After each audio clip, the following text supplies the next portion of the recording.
सबसे पहले बता दूं कि भारत देश 1947 में जब आजाद हुआ और उसके बाद डॉक्टर बी.आर. अम्बेडकर का संविधान जब देश में लागू होता है, उसके बाद हमारे लोग शिक्षित हो पाए। जब शिक्षित हो पाए तब उन्हें काखा का आ पढ़ना आया, और जब पढ़ना आया तब उन्होंने पढ़ा कि देश में कहीं पर्यटन स्थल भी हैं और उनकी विरासतें डली हुई हैं। तो आज जब हमारे लोग पढ़ लिख गए आजादी के बाद, तो उन्हें शिक्षा का अभाव हुआ, और जब पढ़ लिख करके जब अधिकारी व्यापारी सरकारी बने तो उन्हें ये सारी चीजें महसूस हुई, और अब पुनः एक बार अखंड भारत को स्थापित करने का प्रयास कर रहे हैं, और पुनः एक बार 80-85% कौम अपनी विरासतों को बचाने के लिए जमीनों पर है, रोडों पर। हेलो दोस्तों, स्वागत है हमारे एक और न्यू ब्लॉग में।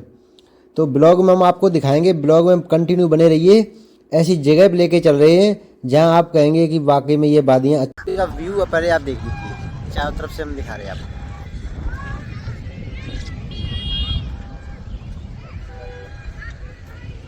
देख लिया, काफ़ी ऊंचाइयां यहाँ पर, और हम आपको बताएंगे भी।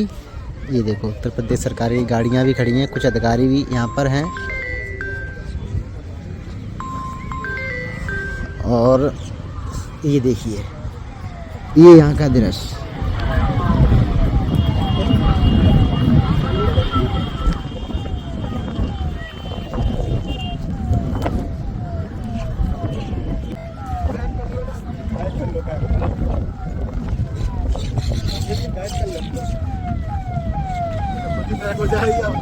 बंते जी, दो बात करना चाहेंगे आपसे। बिल्कुल।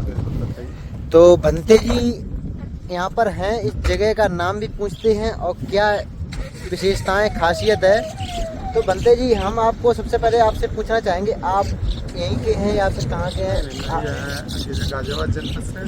जी जी, गाजियाबाद जनपद से। जी, महाराष्ट्र रहता हूँ जी, और आज पहली बार यहाँ आने का मौका मिला, तो इसीलिए थोड़ा अतरंगी खेड़े का नाम काफ़ी इतिहास में दर्ज है। इसका नाम अतरंगी खेड़ा है? जी जी जी जी। तो इतने सालों से आप यहाँ कितनी बार आ चुके हैं? नहीं, मुझे पहली बार ही आगमन हुआ। मेरे जानकारी अब आ जाके हुई कि यहाँ पर कुछ है। तो आप फर्स्ट टाइम यहाँ पर आए हुए सर? जी जी। तो आपको यहाँ पर आके कैसा महसूस आपने किया, यहाँ पर चारों तरफ का माहौल देख के, नज़ारा देख के?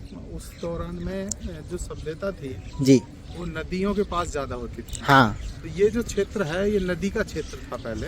जी। और जहाँ भी बुद्ध रुकते थे उस समय वर्षावास होता था 3 महीने का। हाँ। तो ऊंची जगह पे, ऊंचे टीले पर रुकते थे ज्यादातर। तो यहाँ पर ही बुद्ध ने वर्षावास किया है, और ये काफी बड़े पैमाने पे शिक्षा दीक्षा का केंद्र भी रहा है।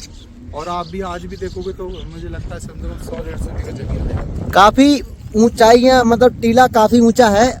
तो बंते जी, और आपसे सवाल करना चाहेंगे, ये आप फर्स्ट टाइम यहाँ पर आए हो और हम भी फर्स्ट टाइम यहाँ पर आइए, इसका वजह क्या हो सकती है? मतलब ये ऐतिहासिक चीज है, हम इससे क्यों नहीं नजारत हुए, क्यों नहीं हम लोग समझ पाए? कालीन जितनी चीजें थी उस दौरान में के बाद में, जितने भी राजा महाराजा हुए, और ज़्यादातर उन्होंने बुद्धिज्म को नष्ट करने का काम किया।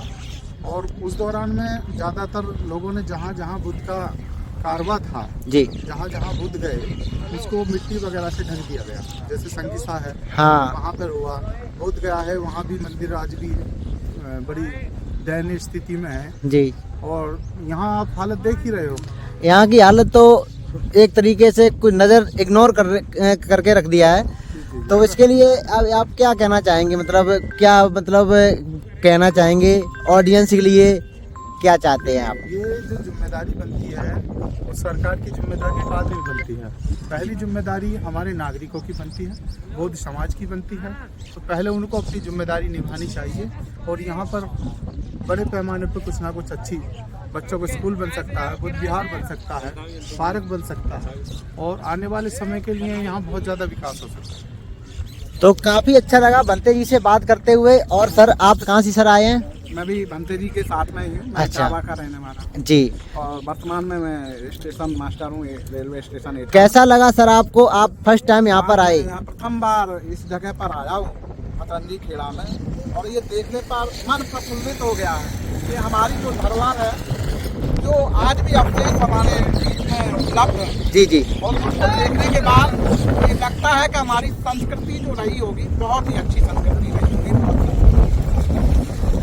तो अजीत सम्राट अजीत ये भोगांव से हैं, अजीत भाई आपको कैसा लगा यहाँ पर, कितनी बार आ चुके हैं आप? सबसे पहले तो मैं बता दूं कि उत्तर प्रदेश के विंध्याचल पर्वत खेड़ा में यहाँ पर मेरा जीवन में प्रथम बार आगमन है और प्रथम बार ही मैं यहाँ से इतना मोहित हो गया हूँ, इतना प्रभावित हो गया हूँ कि किसी समय तथागत गौतम बुद्ध ने यहाँ जब एक वर्ष वर्षावास किया होगा, उन्होंने सारी दुनिया देश को दिशागति देने का काम किया होगा, तो वो समय क्या रहा होगा। पुनः से मैं वही यहाँ पर महसूस कर पा रहा हूँ और बहुत अच्छा दृश्य मुझे लगता है। यहाँ सरकारें इसको संज्ञान में लें और इसका संरक्षण करें। अच्छा, एक चीज और आपसे भी जानना चाहेंगे, ये फर्स्ट टाइम आप भी आए हैं, बंते जी भी आए हैं, काफी बुजुर्ग उम्र भी लग रही है, सर को भी टाइम हो गया है, ये चीज हमारे सामने क्यों नहीं आई है? सबसे पहले बता दूं कि भारत देश 1947 में जब आज़ाद हुआ और उसके बाद डॉक्टर B.R. अम्बेडकर का संविधान जब देश में लागू होता है, उसके बाद हमारे लोग शिक्षित हो पाए। जब शिक्षित हो पाए तब उन्हें काखा गा पढ़ना आया और जब पढ़ना आया तब उन्होंने पढ़ा कि देश में कहीं पर्यटन स्थल भी हैं और उनकी विरासतें डली हुई हैं। तो आज जब हमारे लोग पढ़ लिख गए आज़ादी के बाद तो उन्हें शिक्षा का अभाव हुआ और जब पढ़ लिख करके जब अधिकारी व्यापारी सरकारी बने तो उन्हें ये सारी चीज़ें महसूस हुई और अब पुनः एक बार अखंड भारत को स्थापित करने का प्रयास कर रहे हैं और पुनः एक बार 80-85% कौम अपनी विरासतों को बचाने के लिए जमीनों पर है, रोडों पर। अच्छा, एक चीज और बोलना चाहेंगे आपसे, बंते जी आपको भी सुन रहे हैं हमें, जैसे हमारे ही लोग कुछ इस चीज को इग्नोर कर रहे हैं, ऐसा क्यों? देखिए, ऐसा देश जो है पाखंड और अंधविश्वास पर हावी है और जहाँ बुद्धिज्म से संबंधित बातें आती हैं तो उनको दबाने का काम किया जाता है, क्योंकि बुद्धिज्म कहता है ना मैं आस्तिक हूँ ना मैं नास्तिक हूँ, मैं वास्तविक हूँ। जो वास्तविकता होती है वो बुद्धिज्म प्रमाण करता है और बाकी किसी भी आप धर्म की बात करेंगे तो वहाँ कहीं ना कहीं आपको बहुत सारी चीज़ें देखने के लिए मिलेंगी। वहाँ आस्तिक भी दिखाई देगा, नास्तिक भी दिखाई देगा और वास्तविक भी दिखाई देगा। हम लोग वास्तविकता पर बात करते हैं, हम केवल जो प्रमाण है उसके अनुसार बात करते हैं, इसीलिए हमको इग्नोर किया जाता है। काफी अच्छा लगा, बंते जी से बात की, अजीत भाई से बात की, हमारी ये टीम जो लोग यहाँ पर आए हुए हैं सबका बहुत बहुत धन्यवाद। यहाँ पर आए हुए समय निकाला आप लोगों ने, बहुत ही अच्छा लगा और इसके लिए सब लोग एक साथ भगवान बुद्ध का एक नाम, नमो बुद्ध की दया हो, भगवान बुद्ध की दया हो, नमो बुद्धाय। जय जय सम्राट।